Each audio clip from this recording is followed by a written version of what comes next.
Lastly, for now there is a new movement afoot which is receiving broad support throughout the diocese.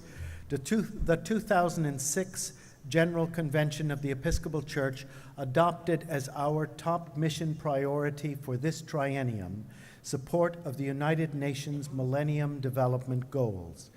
Our diocese is carrying out the mandate and in a way that is, once again, making us a national leader, under the leadership of the MDG Task Force chaired by Devon Anderson. Many projects are now in progress across the diocese in support of the MDGs.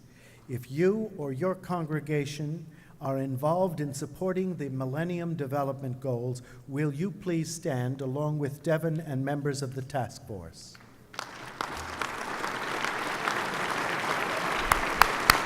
We can all be proud of our work together.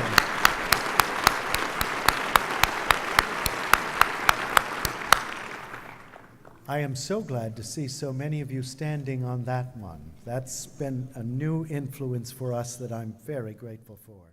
Personal hope.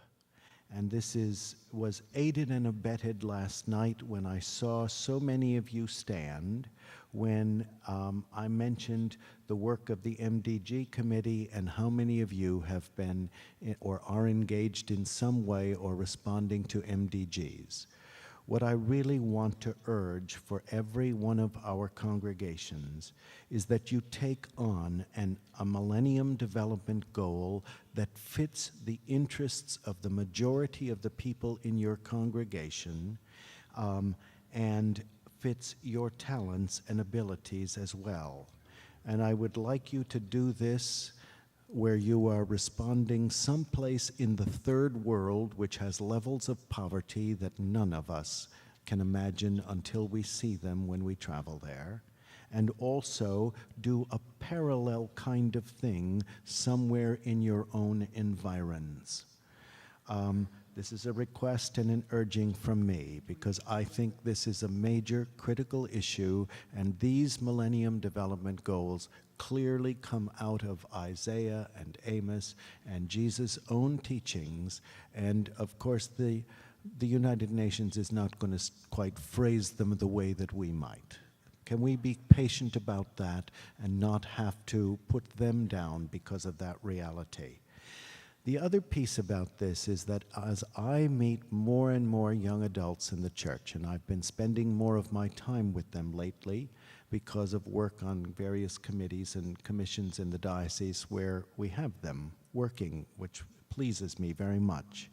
What I'm finding is that young adults are very much wanting to be engaged in some form of mission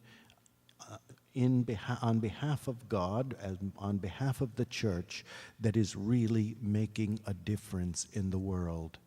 And if we provide opportunities like that through our congregations, this will be an evangelism tool that we can be very grateful for and very responsible with.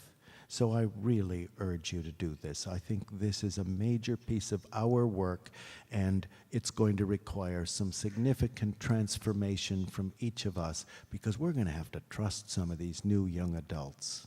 Isn't that great?